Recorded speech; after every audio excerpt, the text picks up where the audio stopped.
కాస్త ముఖం కడుక్కొనిరా అనంటే కొంతమంది బకెట్ నీళ్లు వాడతారు. చేతులు శుభ్రంగా కడుక్కో అనడమే పాపం. అర బకెట్ నీళ్లు ఖర్చయిపోతాయి. ఇక స్నానం చెయ్యి అని చెబితే చాలు 2-3 బకెట్లైనా వాడందే వారికి నిద్ర పట్టదు. ఇంతటి నీటి వృధాను భరించలేని వారు, జలాన్ని పొదుపుగా వాడుకోవాలనుకునేవారు ఇలాంటి వారిని ఎడారిలో పడేయాలి అని అనుకుంటారు. కానీ వారలా అనుకున్నా లేకున్నా నీటి లభ్యతకు సంబంధించిన కఠినమైన వాస్తవాలను మీరు తెలుసుకోవాలి. మనకు తెలుసు H2Oను నీరంటారని. 2 హైడ్రోజన్ అణువులు ఒక ఆక్సిజన్ అణువును కలిపితే చాలు నీరొచ్చేస్తుంది అని. మరి అలాంటి నీటిని ఎందుకని తయారు చేసుకోలేకపోతున్నాం? మన వాతావరణంలో హైడ్రోజన్ బోలెడు, ఆక్సిజన్ కావాల్సినంత ఉంది. పైగా మోస్ట్ అడ్వాన్స్డ్ టెక్నాలజీ యుగంలో ఉన్నాం. అయినా కానీ నీటిని తయారు చేయలేమా? చెయ్యలేం. పెద్ద పెద్ద ప్రయోగశాలలు పెట్టి హైడ్రోజన్, ఆక్సిజన్ అణువులను కలిపినా సరిపడేంత నీటిని తయారు చెయ్యలేం. ఎందుకంటే ఒక్క చుక్క నీటిని ల్యాబ్లో తయారు చేసుకోవాలంటే కనీసం 10 గంటలకు పైనే పడుతుందని అంచనా. అది కూడా అత్యంత వేడిని పుట్టిస్తే గానీ జరగని పనది. అలా అయినా నీరు పుట్టదు, గ్యాస్ రూపంలో మారుతుంది. దాన్ని ద్రవ రూపంలోకి మారిస్తేనే నీటి చుక్క పుడుతుంది. అందుకే మన ప్రకృతి దానంతటా అది ఇస్తే తప్ప మానవాళికి నీరందదు. మరి ఆ ప్రకృతినే నాశనం చేసుకుంటూ ఉంటే ఇక నీరెక్కడి నుంచి వస్తుంది? ఇవాళున్న బంగారం ధర రేపుండదు. పెట్రోల్ రేటును ప్రతి 15 రోజులకు ఒకసారి రివ్యూ చేస్తూనే ఉంటారు. రేపొద్దున లీటర్ నీటిని కూడా అలాగే కొలిచిస్తే, నీటిని స్టాక్ మార్కెట్లో పెట్టి ట్రేడింగ్ చేసే పరిస్థితి వస్తే మరీ అంత దారుణ పరిస్థితి రాదని అనొద్దు. నీళ్ళని సీసాలో పోసి లీటర్కి ఇంత అని అమ్ముతారని కొన్ని సంవత్సరాల క్రితం అనుకున్నామా? కళ్ళలోనైనా ఊహించామా? అలాంటిది స్టాక్ మార్కెట్లో నీటి నమ్మే పరిస్థితి రాదనే ధీమాగా చెప్పలేం. దాహం రాజు పేద అనే భేదం అయితే చూడదు. నీరు లేకపోతే ఎవరికైనా గొంతెండుతుంది. మనం చిన్నప్పటి నుంచి ఒకే విషయం చదువుతూ ఉన్నాం. మన భూమిపై 70% నీరే ఉంది అని. ఆ 70%లో 97.2% తాగడానికి పనికిరాని సముద్రపు నీరే. 2.15% నీరు మంచు రూపంలో గడ్డకట్టుకుపోయిన హిమానీ నదుల రూపంలో ఉండిపోయాయి. సో అవి కరిగిపోవాలని కోరుకోకూడదు. ఇక మనిషి తాగడానికి మిగిలింది భూగర్భ జలాలు, నదులు, మంచినీటి సరస్సులు. భూగర్భ జలాలు, నదుల్లో దొరికే నీరు 0.61% మాత్రమే. మంచినీటి సరస్సుల ద్వారా 0.009% నీరు మాత్రమే దొరుకుతోంది. అయినా సరే మనిషికి జాగ్రత్త లేదు. డబ్బును విపరీతంగా ఖర్చు చేస్తుంటే నీళ్ళలా ఖర్చు చెయ్యకురా అని అంటారు. అంటే నీటిని అనా పైసకు కూడా లెక్కగట్టం, అంత చీప్గా తీసిపారేస్తాం. ఇప్పుడు ఆ నీరే వెరీ కాస్ట్లీ అయ్యింది. కావాలంటే ఢిల్లీ, బెంగళూరు, చెన్నై లాంటి నగరాలకు వెళ్ళి చూడొచ్చు. ఒకప్పుడు నాగరికత మొదలైందే నదీ తీరంలో. ఇప్పటికీ ప్రపంచ జనాభాలో 80% మంది 10,000కు పైగా ఉన్న రివర్ బేసిన్ల వద్దే బతుకుతున్నారు.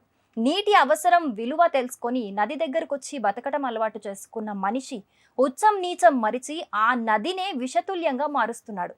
హైదరాబాద్ నగరం ఏర్పడింది కూడా మూసీ నది ఒడ్డునే. ఒకప్పుడు స్వచ్ఛమైన తాగునీటిని అందించింది. ఇప్పుడు మూసీ నుంచి ఒక మూతడు నీటిని తీసుకొని తాగగలరా ఎవరైనా? అలాగే హుస్సేన్ సాగర్ కూడా అలాంటిదే. ఒకప్పుడు ఈ మహానగరానికి నీటి అవసరాలను తీర్చింది. ఇప్పుడు ఎవరు ఆ సాహసం చేయలేరు. పోనీ ఇప్పటికైనా మారారా అంటే అది లేదు. జంట రిజర్వాయర్లను కాపాడడానికి చుట్టుపక్కల ఎలాంటి నిర్మాణాలు చేపట్టొద్దు అని ఓ జీవో వస్తే చివరికి దాన్ని కూడా రద్దు చేసే ప్రయత్నం జరిగింది. సో మనిషి మారలేదు అని అయితే క్లియర్గా మనకు అర్థమవుతుంది. నగరాల్లో ఉండే చెరువులను, సరస్సులను కాపాడుకుందామనే బాధ్యత ఎవరికీ లేదు. ఆ కారణంగానే ఢిల్లీ, బెంగళూరు, చెన్నై నగరాలకు ఇంతటి దుస్థితి పట్టింది. నీటి కొరతకు అతిపెద్ద కారణం కాలుష్యం. భూతాపం, వాయు కాలుష్యం కారణంగా వాతావరణంలో తేమ తగ్గిపోతోంది. వర్షాలను, ఋతుపవనాల రాకను తలకిందులు చేస్తోంది. అభివృద్ధి పేరుతో చెట్లు నరికి వాతావరణాన్ని మరింత నాశనం చేసుకుంటున్నారు. ఇప్పటికే వాతావరణ కాలుష్యం 300 కోట్ల మంది ప్రజలపై ప్రభావం చూపుతోంది. ఇదే కాలుష్యం నీటి కొరతకు కారణమవుతోంది. ఒకసారి ఆఫ్రికా లాంటి దేశాలకు వెళ్తే నీటి విలువేంటో తెలుస్తుంది. కరువు సమయంలో దాహం వేసి గొంతెండుకుపోతున్నప్పుడు ఏదైతే అదైందని చెప్పి అత్యంత మురుగునీటిని గొంతులో పోసుకుంటారు. మరికొన్ని దేశాల్లో తప్పక ఉప్పు నీటినే తాగుతూ ఉన్నారు.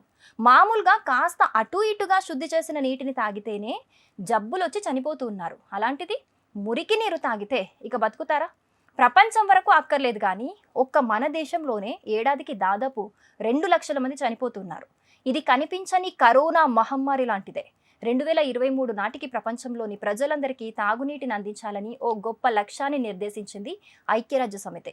2023 వెళ్ళిపోయింది కానీ లక్ష్యం మాత్రం నెరవేరలేదు. ఎందుకంటే దానికి బోలెడంత డబ్బు కావాలి.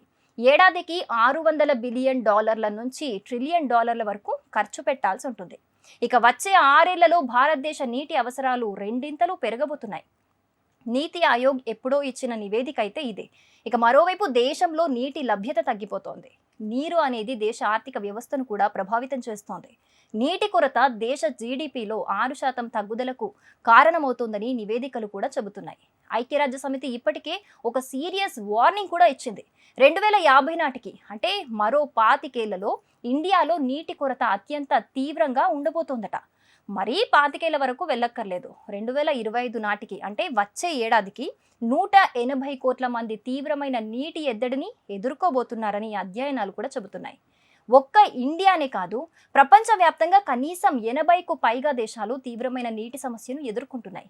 దేశంలో నీటి సమస్యకు ఋతుపవనాలు ఆలస్యమవ్వటం అన్నది పెద్ద కారణమే కాదు. వర్షాలు పడినప్పుడు ప్రతి బొట్టుని ఒడిసి పట్టుకొని నిలువ చేసుకునే ముందు చూపు లేకపోవటమే అతిపెద్ద సమస్య. భవిష్యత్తులో 3వ ప్రపంచ యుద్ధం వస్తుందో రాదో కానీ నీటి యుద్ధాలు మాత్రం తప్పక జరుగుతాయనే చెప్పుకోవాలి.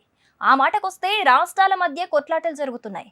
నాగార్జున సాగర్, శ్రీశైలం దగ్గర ఆంధ్రప్రదేశ్, తెలంగాణ బలగాలు మోహరించటం చూస్తే యుద్ధ వాతావరణమే కనిపిస్తోంది. తమిళనాడు, కర్ణాటక మధ్య కావేరీ నదీ జలాల వివాదం, తెలంగాణ, మహారాష్ట్ర మధ్య గోదావరి జలాల వివాదాలు ఇప్పటికీ కంటిన్యూ అవుతూనే ఉన్నాయి. భారతదేశం కూడా పాకిస్తాన్పై నేరుగా యుద్ధానికి దిగటం లేదు. ఆ దేశానికి నీటిని అందించే సింధు నదికి అడ్డుకట్ట వేసిందంటే దాయాదిని దెబ్బతీయటానికి యుద్ధమే చెయ్యక్కర్లేదు. ఇలా నీటిని ఆపేసినా చాలు అని చెప్పకనే చెప్పింది. So water is more powerful than war. So ఇప్పటికైనా నీటి విలువను తెలుసుకొని ప్రతి నీటి బొట్టుని ఒడిసి పట్టుకుందాం. For more interesting videos stay tune to news chips.